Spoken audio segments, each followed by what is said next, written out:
He didn't die from his wound. He died because I ran out of blood 7 minutes ago. The wound was survivable, the math was not. One man had already solved this problem. He turned blood into powder. Experimental plasma. Pressure rising, he opens his eyes. We have a chance. 14 tau 500 pints of plasma. Shock mortality dropped from 60% to 11%. Survival rate 97.3%. The highest in military history. Negro blood will be stored separately. For Negro patients only. Some problems are medical, some are logistics, and some are just human. December 7, 1941. 8:02 a.m. Naval Hospital, Pearl Harbor. Lieutenant John Harper pulls a blanket over the face of Seaman Robert Mitchell, age 19. Time of death, 8:02 a.m. Mitchell did not die from the shrapnel that tore through his abdomen. He died because Harper ran out of blood to give him 7 minutes ago. The wound was survivable. The math was not. Harper has been a naval surgeon for 11 years. He has performed 1,847 operations. He has lost 94 patients. None of them bothered him like this. Mitchell was awake when they brought him in, scared but coherent. He asked Harper if he was going to make it. Harper said yes. Mitchell believed him. Then Mitchell's blood pressure dropped to 40/20, and his heart stopped, and Harper spent 4 minutes doing chest compressions on a corpse, because he could not accept that a 19-year-old kid died from something as stupid as not having enough blood in a refrigerator. The operating room door slams open. 2 corpsmen carry in a stretcher.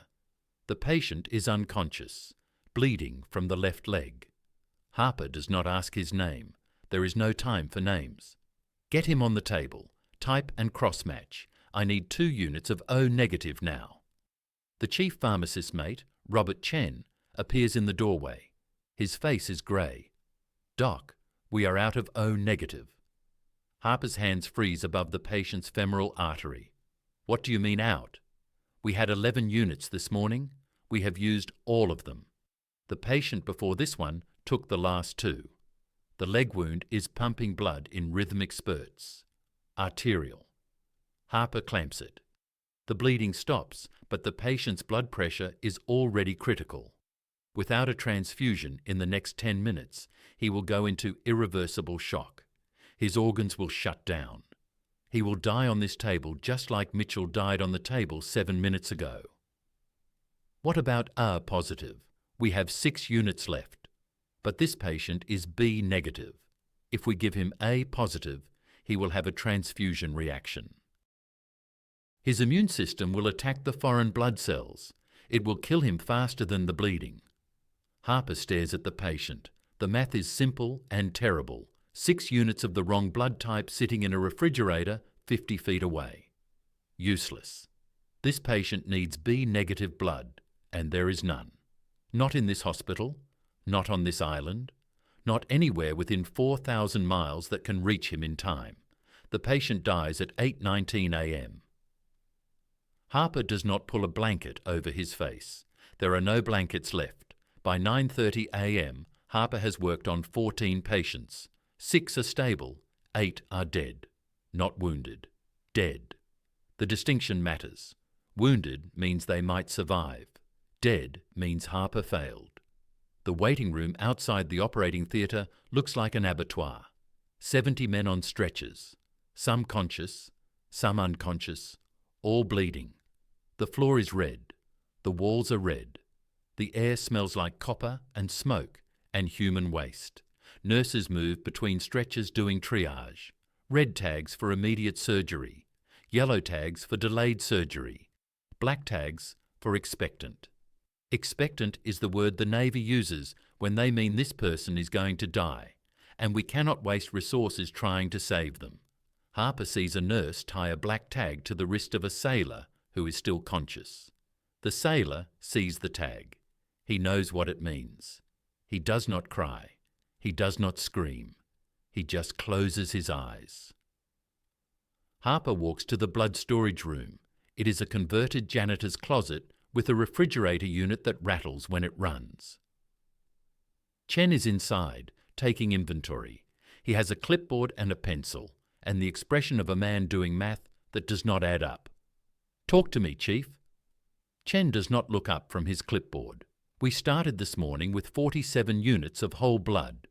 We have used 41. We have 6 units remaining. 4 of those are over 5 days old. I would not trust them. That leaves 2 units of usable blood for the next 11 hours, assuming no more casualties, which is a bad assumption, because the radio says there are 1,200 wounded coming in from the harbour." Harper leans against the wall. The math is impossible. 2 units of blood, 1,200 wounded. The average patient needs 2 to 4 units. He can save exactly 1 more person. Maybe. What about civilian donors? We put out a radio call 30 minutes ago. We have 17 volunteers so far, but it takes 20 minutes to type their blood. Then they donate, then we have to test it for diseases. Then we store it. Then we can use it. We are looking at 90 minutes minimum from volunteer to transfusion. 90 minutes. Harper looks at his watch. It is 9:47 a.m. In 90 minutes, it will be 11:17 a.m. How many of the 1,200 wounded will die before 11:17 a.m. because they could not wait 90 minutes for blood? Harper does not want to know the answer. He already knows the answer. He returns to the operating room. The next patient is already on the table. Seaman Second Class William Patterson, age 17. Harper knows he is 17 because Patterson's mother wrote his age in marker on the inside of his sea bag, and someone brought the sea bag with the stretcher. 17. Patterson lied about his age to join the Navy. He wanted to serve his country.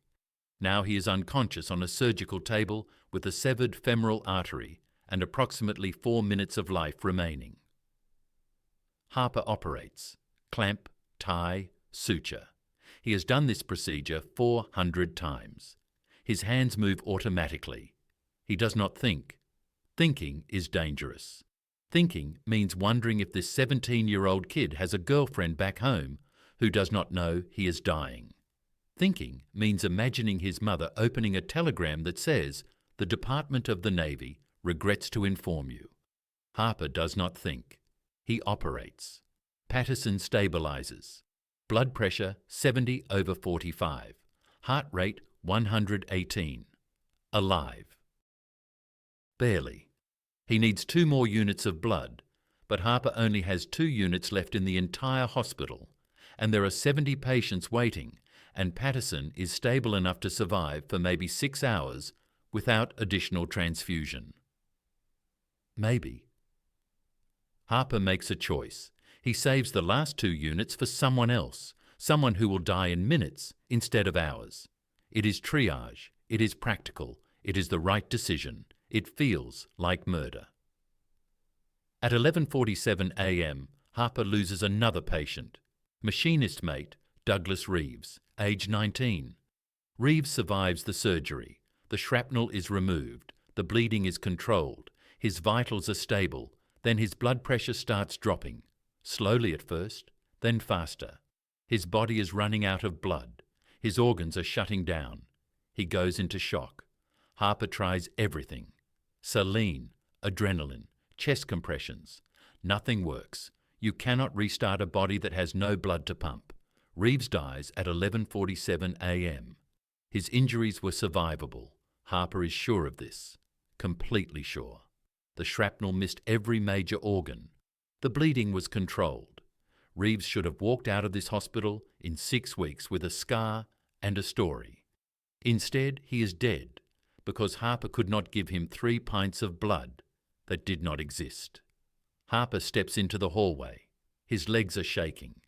He has been standing for 3 hours and 52 minutes. He sits on the floor. A nurse brings him coffee. He drinks it. It tastes like nothing. Chen sits down next to him. They do not speak. There is nothing to say. The numbers speak for themselves. Finally, Chen breaks the silence. We admitted 214 patients in 0800 hours. We performed 87 surgeries. We lost 63 dead. Harper does the math automatically. 29% mortality rate.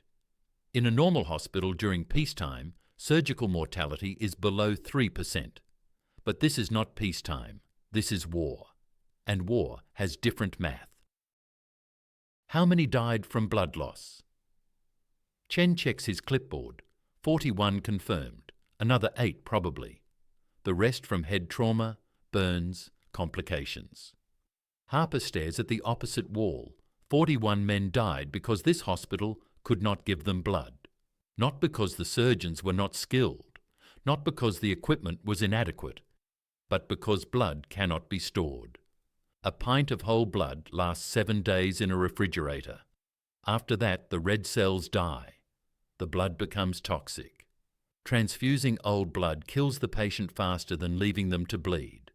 This is the problem that will define the Pacific War. Not aircraft carriers, not submarines, not marines storming beaches. Blood.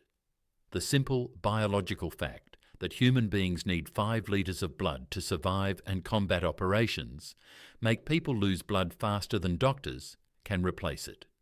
The Pacific theatre is not like Europe. In Europe, the distances are manageable. London to Paris is 210 miles. A truck can drive it in 10 hours. Blood can be shipped from England to France and still be fresh.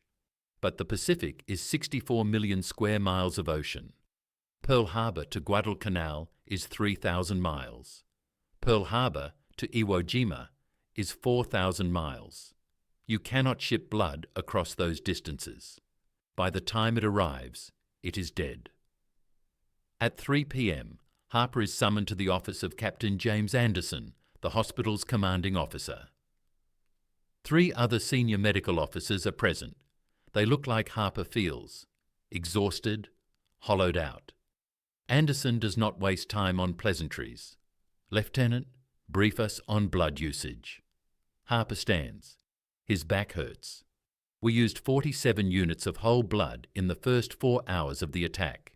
We received 89 units from civilian donors over the following 6 hours. Total usage is 136 units. We lost 63 patients. 41 of those deaths were directly attributable to insufficient blood supply. Commander William Bates, the senior surgical officer, asks the question everyone is thinking. How do we fix this? Harper has been asking himself this question for 6 hours. We need blood that does not die. Blood that can be stored for months instead of days. Blood that can be shipped across the Pacific and still work when it gets there. Bates shakes his head. That is impossible. Red blood cells have a lifespan. You cannot change biology. Then we change what we transfuse.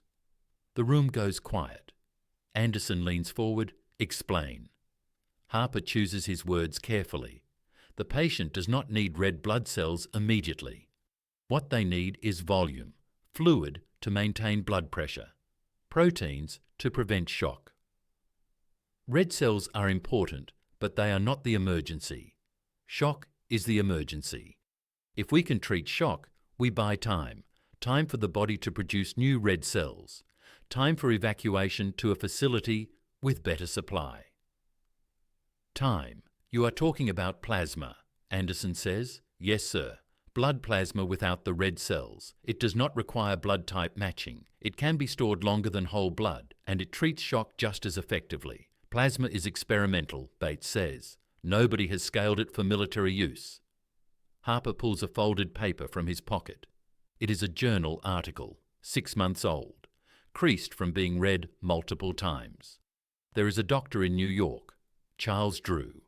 He has been working on plasma separation for the British. He has developed a method to dry plasma into powder, room temperature storage, indefinite shelf life. Just add sterile water and it reconstitutes into usable plasma. Bates takes the article, reads the title, looks at Harper. You are telling me we can turn blood into powder? Yes, sir. And if we can do that, we can stockpile it. We can put it on every ship, every island, every medical kit. A corpsman on a beach can carry dried plasma in his pack and reconstitute it in the field. No refrigeration, no blood typing, no logistics nightmare. Just water and plasma, and lives saved. Anderson stands. Everyone else stands automatically.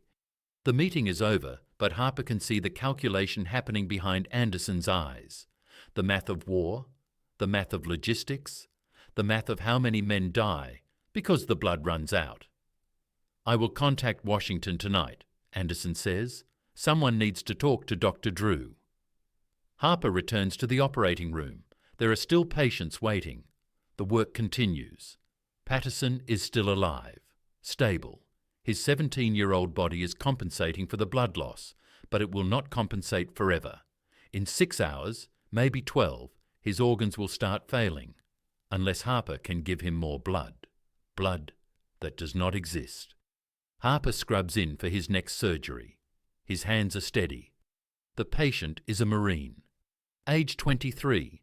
Shrapnel wounds to the chest and abdomen. Survivable wounds. If there is enough blood, there is not enough blood. There is never enough blood. But Harper does not know that the solution already exists. A black doctor in New York has already turned blood into powder. Dr. Charles Drew has already solved the problem that killed 41 men today. His dried plasma can be stored for years. It can be shipped across oceans. It can save hundreds of thousands of lives. The United States military will use Drew's plasma to save 500,000 American soldiers in the next 4 years. They will put it on every ship, every island, every battlefield in the Pacific. They will call it the greatest medical innovation of the war. And they will refuse to let Dr. Charles Drew donate his own blood to save any of them. Because in 1941, the United States military has 2 blood supplies, one for white soldiers, one for black soldiers, separate and unequal. Drew's invention is acceptable. Drew's blood is not. Some problems are medical, some problems are logistics, and some problems are just human. September 1940. Columbia Presbyterian Hospital, New York City. 2:17 a.m. Dr. Charles Richard Drew stands over a dying man and realizes that everyone in this room is about to watch him fail.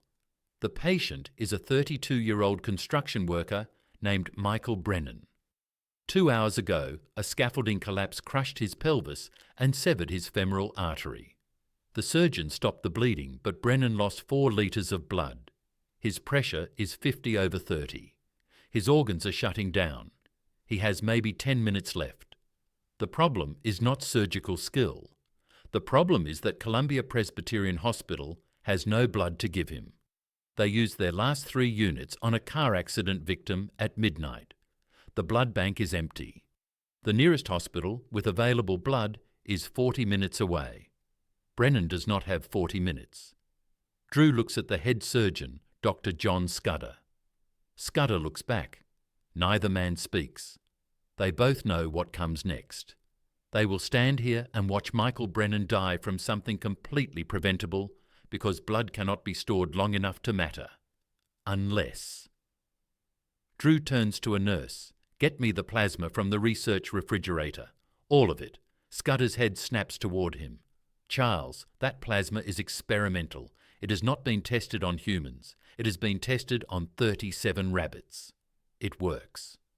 Drew's voice is steady, but his hands are shaking. He hides them behind his back. "We either try it or we watch him die. Your choice." Scudder stares at him for 5 seconds. Then he nods.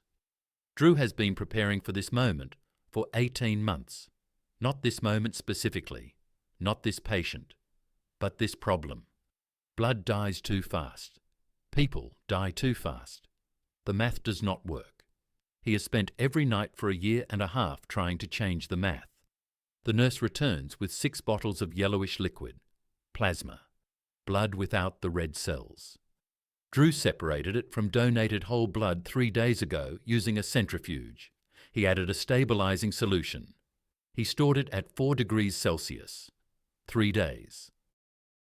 Whole blood would be dead by now, But plasma is not whole blood. Drew connects the first bottle to Brennan's IV line. The plasma flows. Brennan's veins accept it without reaction. No clotting, no immune response. Drew watches the pressure monitor. 50/30. Still dropping. He connects the second bottle, then the third. The plasma keeps flowing. Brennan's body keeps dying. "This is not working," Scudder says quietly. "Give it time. The volume needs to reach critical mass before pressure stabilizes. We do not have time." Then we make time. Drew connects the fourth bottle. His hands are not shaking anymore. He is past fear, past doubt. He is watching a man die, and he is trying something nobody has ever tried. And if it does not work, Michael Brennan dies, and Drew goes back to his laboratory and accepts that 18 months of research meant nothing. The pressure monitor beeps. 55/32. It is rising. The nurse whispers. Drew connects the fifth bottle. The monitor beeps again. 62/38. Then 68/42. Then 75/48. Brennan's colour is improving. His breathing is steadying. His body is coming back from the edge. Scudder checks the vitals himself. Then he checks them again. He looks at Drew. His expression is unreadable. "You just saved his life with 3-day-old plasma." Drew exhales for what feels like the first time in 10 minutes. "Yes, sir." "I did." Brennan survives. He walks out of the hospital 6 weeks later with a limp and a story he will tell for the rest of his life about the Negro doctor who brought him back from the dead with experimental medicine. Drew does not celebrate. He goes back to his laboratory and starts calculating how to scale this. One patient saved with 6 bottles of plasma is a miracle. 6,000 patients saved with 6,000 bottles is logistics.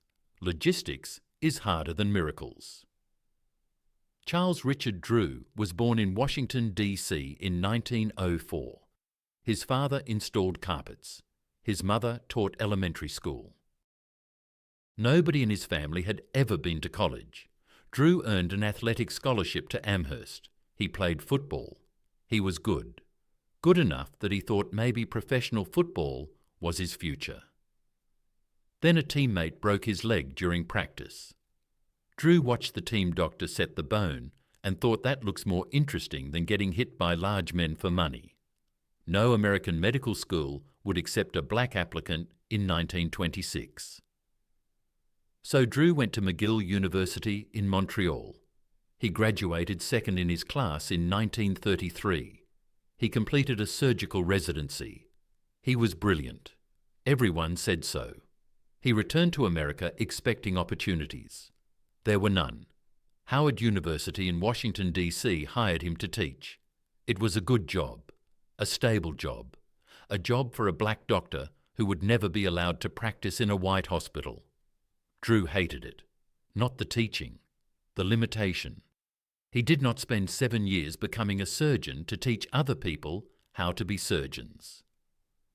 Then in 1938, Columbia Presbyterian in New York offered him a research position. Not surgery. Research. Blood banking research specifically. It was a backwater assignment. Nobody wanted it. Blood storage was considered a dead-end problem. Drew took it anyway because research meant he could try things. Teaching meant he could only explain things. The problem fascinated him immediately. Blood could not be stored. After 7 days in a refrigerator, whole blood became toxic. The red cells died. The proteins degraded. Transfusing old blood killed patients faster than letting them bleed out. This was accepted fact. Hospitals maintained donor registries. When they needed blood, they called donors. Donors came in, donated. The blood was used within hours. It worked. Barely. But what about a battlefield? What about a ship in the middle of the Atlantic? What about rural hospitals 300 miles from the nearest city? The donor registry system only worked when donors were nearby. And donors were never nearby when you needed them most. Drew started asking questions nobody else was asking. Why does whole blood die? Answer, The red cells die. Why do red cells die? Answer: they are living cells with limited lifespans. Can you extend the lifespan? Answer: no. Can you remove the red cells and just store the plasma? Answer: maybe. Plasma is the liquid component of blood. It carries proteins, clotting factors, antibodies, nutrients. It does not carry red cells. Red cells transport oxygen. But here is the thing Drew realized. A trauma patient bleeding out does not need oxygen immediately. They need blood pressure, they need volume. Plasma provides volume without the complications of red cells. No blood typing required, no immune reactions, no cell death. Drew started separating plasma from whole blood using centrifuges. Spin the blood at 3000 rpm. The heavy red cells sink. The light plasma rises. Pour off the plasma. Store it. Test it. After 1 week, whole blood is dead. Plasma is still functional.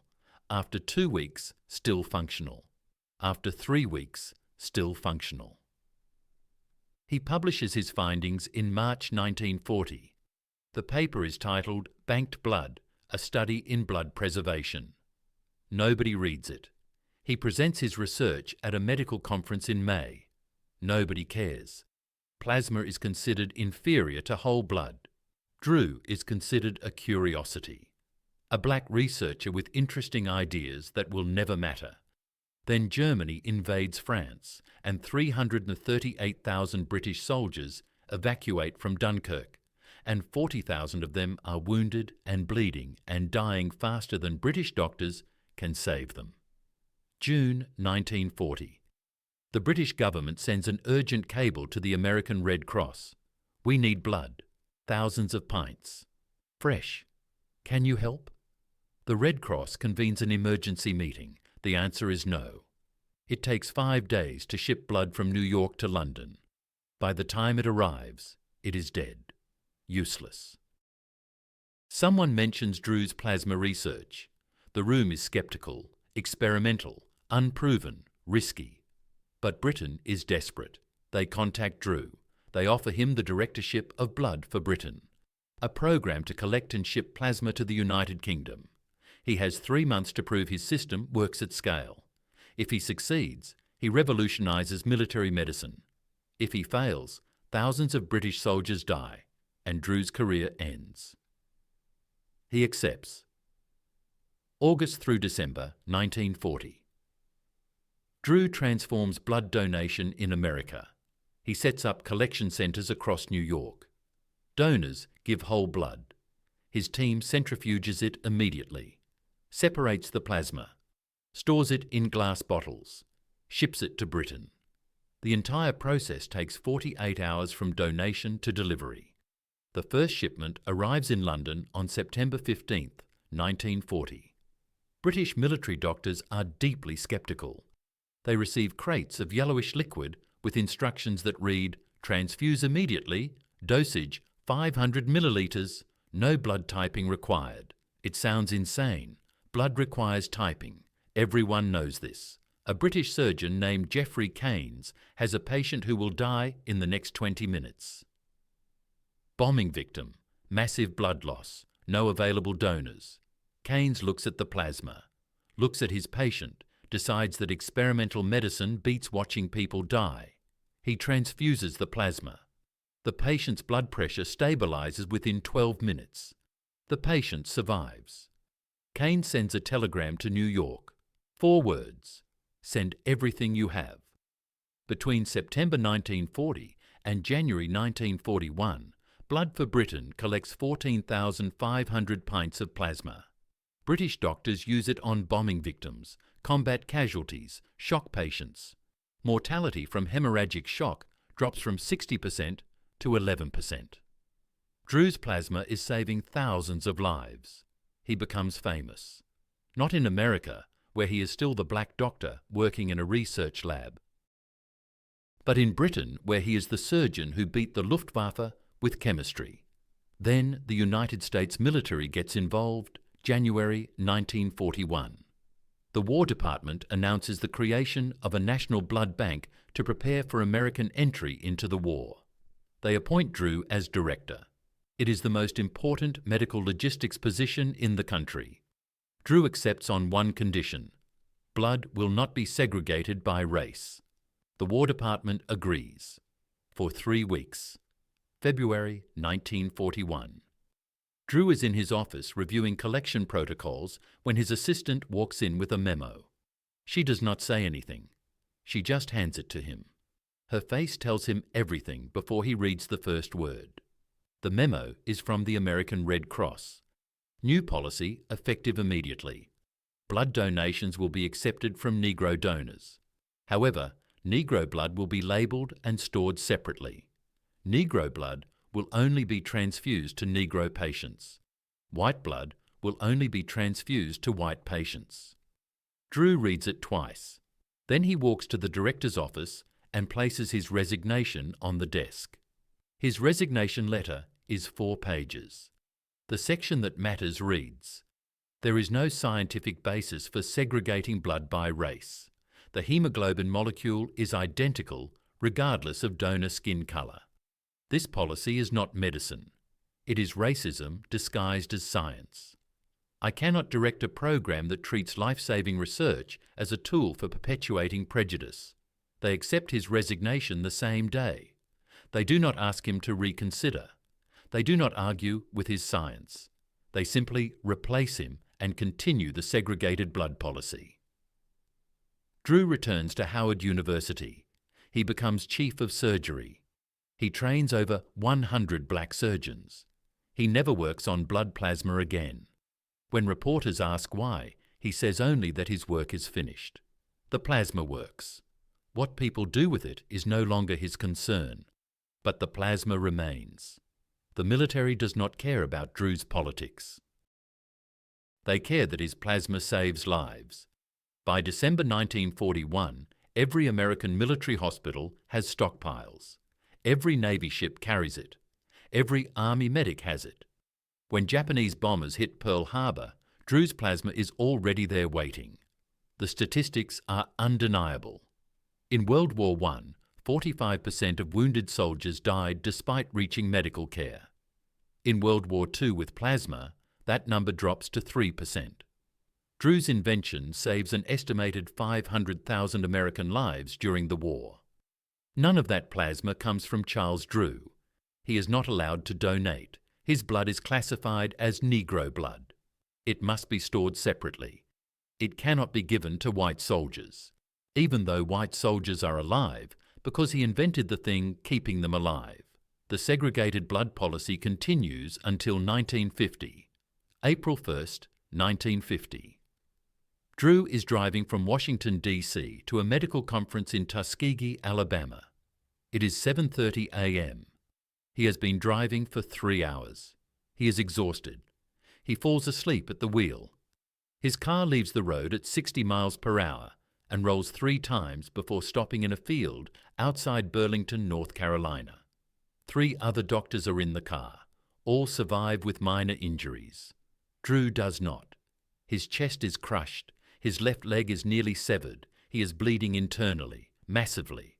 A passing motorist finds them, calls an ambulance. Drew is unconscious when they load him into the ambulance. He wakes up briefly in the emergency room at Alamance General Hospital. He sees doctors working on him. He sees IV lines. He sees bottles of plasma hanging above his bed. His plasma. The invention that saved 500,000 lives. Then he loses consciousness again. His blood pressure is dropping. He needs surgery. He needs transfusions. He needs time. The doctors try everything. They operate. They transfuse. They fight for every minute. But Drew's injuries are too severe. Too much internal damage. Too much blood loss. He dies on the operating table at 1 p.m. The legend that grows afterward says he was refused treatment because he was black. Says he bled to death in a segregated waiting room. Says the inventor of blood plasma died because a white hospital would not give him blood. The legend is false. The doctors treated him. They tried to save him. But the legend persists because it feels true. Because in 1950, there were hospitals that would have refused him. because Drew spent his entire career being told his blood was inferior while simultaneously proving it was identical.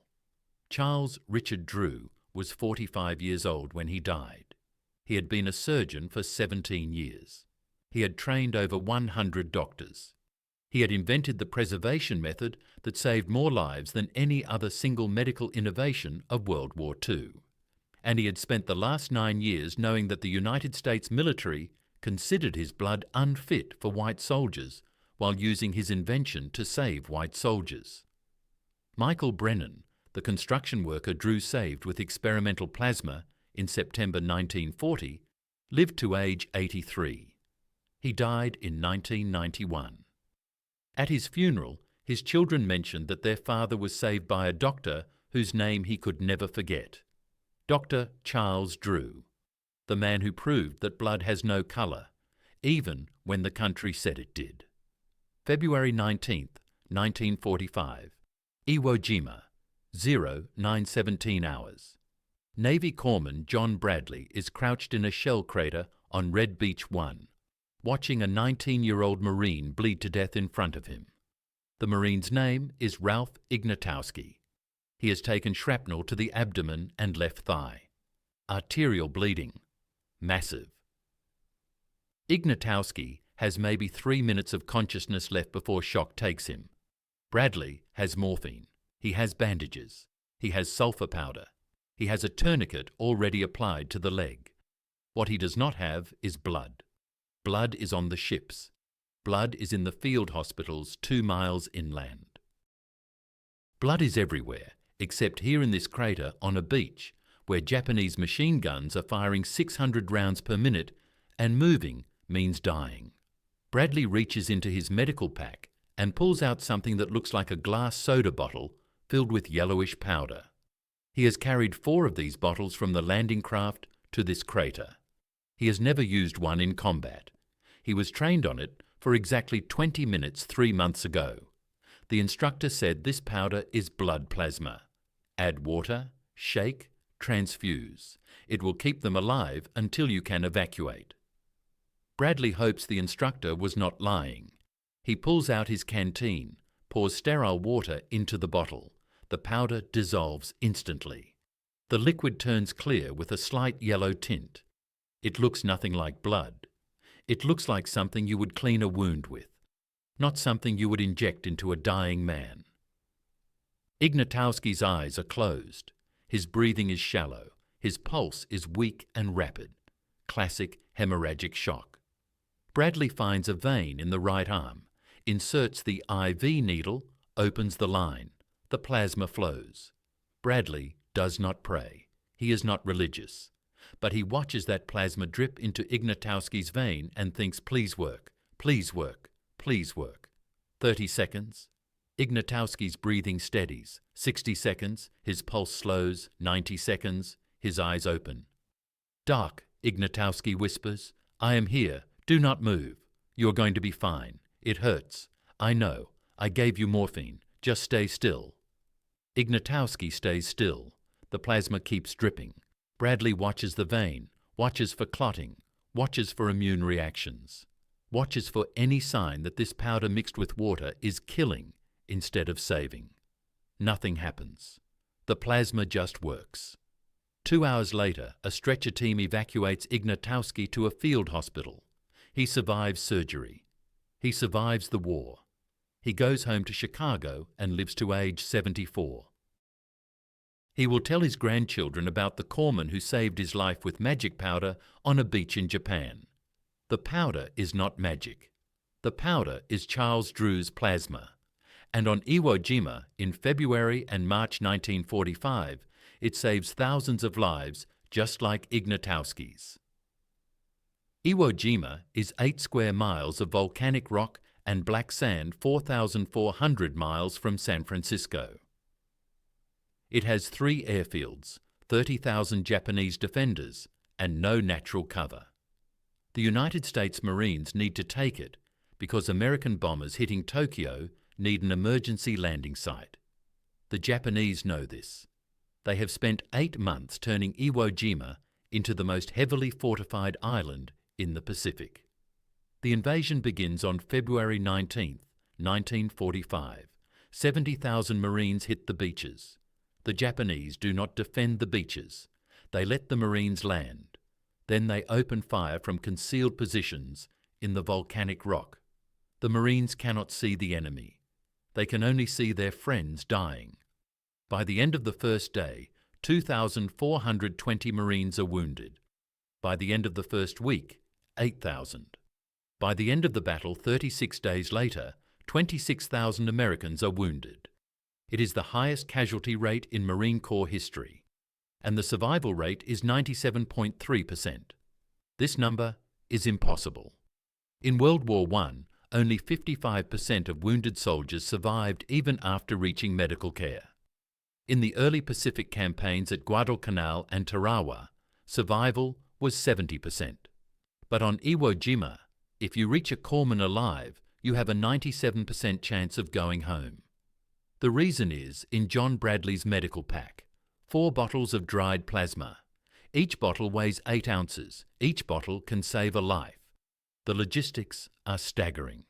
Before the invasion, the Navy loads 240,000 units of dried plasma onto hospital ships, transport ships, and landing craft. Every corpsman carries 4 bottles. Every aid station has 50. Every field hospital has 500. The entire invasion force has enough plasma to treat every Marine twice. This is only possible because of Drew's innovation. Whole blood requires refrigeration. Whole blood requires blood typing. Whole blood expires in 7 days. You cannot stockpile whole blood on ships crossing the Pacific for 3 weeks. You cannot carry whole blood in a backpack across a beach under fire. But dried plasma weighs nothing, stores at any temperature, lasts indefinitely. Add water and it works instantly. A corpsman does not need to know the patient's blood type, does not need to call for a donor, does not need anything except water and 30 seconds. The doctrine is simple. Tourniquet, plasma, morphine, evacuate. Every corpsman in the Pacific has it drilled into them. Stop the bleeding, restore the volume, kill the pain, get them to surgery. The plasma buys time. Time is everything. Corpsman William Davis lands on Red Beach 2 at 09:45 hours. He is 20 years old. He has been a corpsman for 8 months. This is his first combat landing. By noon, he has used all 4 plasma bottles from his pack. He radios the aid station for resupply. They send a runner with 12 more bottles. By sunset, those 12 bottles are empty too. Davis treats 43 Marines in 8 hours. He does not count. Someone else counts later when they review his medical log. 43 wounded. 39 survive long enough to reach surgery. 37 of those survive the surgery. 2 die from complications days later. 35 go home. 4 do not make it off the beach. Davis remembers their names. He will remember their names for the rest of his life. He will have nightmares about them. Not about the ones he saved. About the 4 he could not save. About whether he did something wrong. About whether more plasma would have mattered. About whether he should have tried harder. The nightmares are not rational.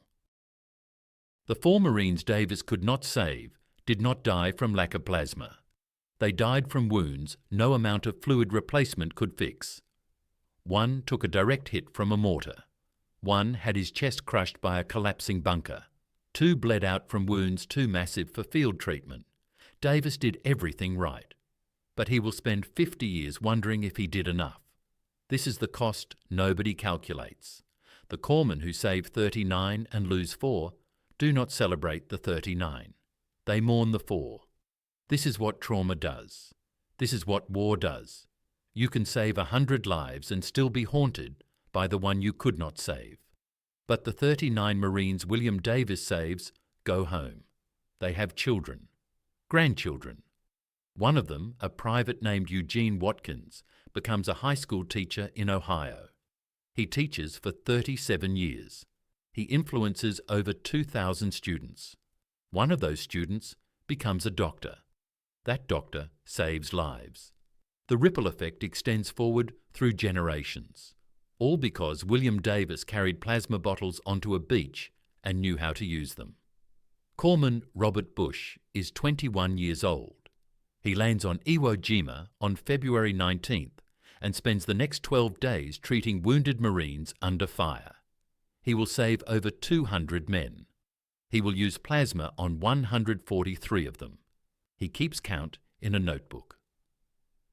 On March 3rd, Bush is treating a wounded Marine when a Japanese soldier throws a grenade into their position. Bush covers the Marine with his own body. The grenade detonates. Bush takes shrapnel to the legs, back, and left eye. He loses the eye. He keeps working. He applies a tourniquet to his own leg, gives himself a shot of morphine. Then he treats 3 more Marines before collapsing from blood loss. Another corpsman finds him, starts an IV plasma. Bush wakes up on a hospital ship 2 days later. The doctors tell him he lost his eye and nearly lost his leg, but the plasma kept him alive long enough to reach surgery. Bush asks about the Marine he was treating when the grenade hit. The doctors tell him the Marine survived. Bush goes back to sleep. Bush receives the Medal of Honor. The citation mentions his courage under fire. It does not mention the plasma. But without the plasma, Bush dies on that beach. Without the plasma, the Marine he was treating dies. Without the plasma, the 200 men Bush saved before March 3rd die because there is no corpsman left to save them. Multiply Bush by 4,000 corpsmen on Iwo Jima. Multiply 4,000 by the average 27 Marines treated per corpsman. The math is 108,000 individual treatments. Not all of them need plasma, but the ones who do need it immediately. And immediately is exactly what dried plasma provides. The Japanese do not have plasma. Japanese military medicine in 1945 is primitive by American standards. They have morphine. They have bandages. They do not have antibiotics. They do not have plasma. Wounded Japanese soldiers die from shock at rates not seen in American forces since 1918. A Japanese soldier captured on March 10th tells his interrogators that American medical capability is the most demoralizing thing about fighting Americans. He says, "We know if we are wounded, we will probably die." We see Americans carry their wounded off the battlefield, and those men return to fight days later. It makes us think we cannot win. He is correct. The Battle of Iwo Jima ends on March 26, 1945. American casualties, 6,821 dead, 19,217 wounded. Of those 19,217 wounded, 18,684 survive. That is a survival rate of 97.3%. The highest in military history to that point. The Navy Medical Corps conducts a statistical analysis after the battle. They determine that plasma administration within the first 30 minutes of injury improves survival rates by 74% compared to patients who wait longer than 1 hour for treatment. They calculate that plasma saved approximately 14,000 lives on Iwo Jima alone. 14,000 Marines who would have died from shock in any previous war. 14,000 families who do not receive telegrams. 14,000 men who go home. All because a black doctor in New York figured out how to turn blood into powder. But the irony remains. The dried plasma used on Iwo Jima is segregated. The Red Cross labels it white donor plasma and Negro donor plasma. Military regulations prohibit giving Negro plasma to white soldiers except in emergencies when white plasma is unavailable. The regulations do not explain what constitutes an emergency on a battlefield where everyone is bleeding. In practice, corpsmen ignore the regulations. John Bradley does not check the label before he transfuses Ralph Ignatowski. Robert Bush does not ask about donor race before he starts IVs on 200 Marines. William Davis does not care where the plasma came from when he is treating his 43rd patient in 8 hours. The corpsmen use whatever plasma they have because the alternative is watching men die while they check paperwork. After the war, the Marine Corps interviews corpsmen about plasma usage. One corpsman, James Kirby, says it directly. "Nobody cared what colour the donor was. We cared if it worked, and it always worked." The military officially desegregates blood in 1950, 5 years too late for the war, 5 years after plasma saved 500,000 American soldiers, 5 years after Charles Drew proved that blood has no race. Drew never visits Iwo Jima. He never meets John Bradley or Robert Bush or Ralph Ignatowski. He dies in 1950, never knowing exactly how many lives his invention saved. The official estimate is 500,000. The actual number is probably higher. Impossible to calculate. Every man saved with plasma goes on to live a life, has children, grandchildren. The ripple effect extends forward through generations. Ralph Ignatowski, the Marine John Bradley saved in the shell crater, has 3 children, 7 grandchildren, 14 great-grandchildren. All of them exist because a corpsman carried dried plasma onto a beach and knew how to use it. All of them exist because Charles Drew spent 18 months in a laboratory figuring out how to make blood into powder. This is the legacy, not the patents, not the awards, not the recognition. The legacy is the people who are alive, the families that exist, the futures that were not cut short on a beach 4,000 miles from home.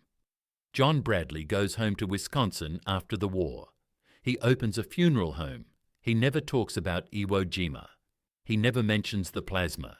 He never tells anyone he was one of the 6 men who raised the flag on Mount Suribachi in the most famous photograph of World War II. When reporters find him in the 1960s and ask for interviews, he says only that he was a corpsman doing his job, but in his desk drawer he keeps 4 empty plasma bottles, the ones he carried onto Red Beach 1. He never throws them away. When his children ask why he keeps empty bottles, he says only that they are important. He does not explain. He does not need to. The bottles tell the story. 4 bottles. 4 chances to save a life. 4 reasons to come home. Plasma production continues after World War II. Korea, Vietnam, Iraq, Afghanistan. The technology improves, but the principle remains the same. Drew's principle. Blood can be preserved if you understand what blood actually does. Red cells carry oxygen. Plasma carries everything else. Separate them. Store them differently. Use them appropriately. Modern military medicine still uses plasma. The formula is more refined. The packaging is more sophisticated. But the core innovation, blood as powder, is still Drew's. In 2010, the United States Navy names a research ship the USNS Charles Drew. It is a floating medical laboratory. The first Navy vessel named for an African-American physician. The ship conducts blood research, studies trauma medicine, develops new preservation techniques. The irony is not lost on anyone. The Navy that used Drew's plasma while refusing his blood now honours him with a ship. Better late than never. But still late. Charles Drew never wanted a ship. He wanted his blood to be treated the same as everyone else's blood. He wanted science to matter more than skin colour. He wanted people to stop dying from preventable causes. He got 2 out of 3. The science worked. People stopped dying. The skin colour thing took longer. But on a beach in Japan in February 1945, none of that mattered. John Bradley did not care what colour Charles Drew was. Ralph Ignatowski did not care. The plasma worked. The Marine survived. That was enough. That is always enough.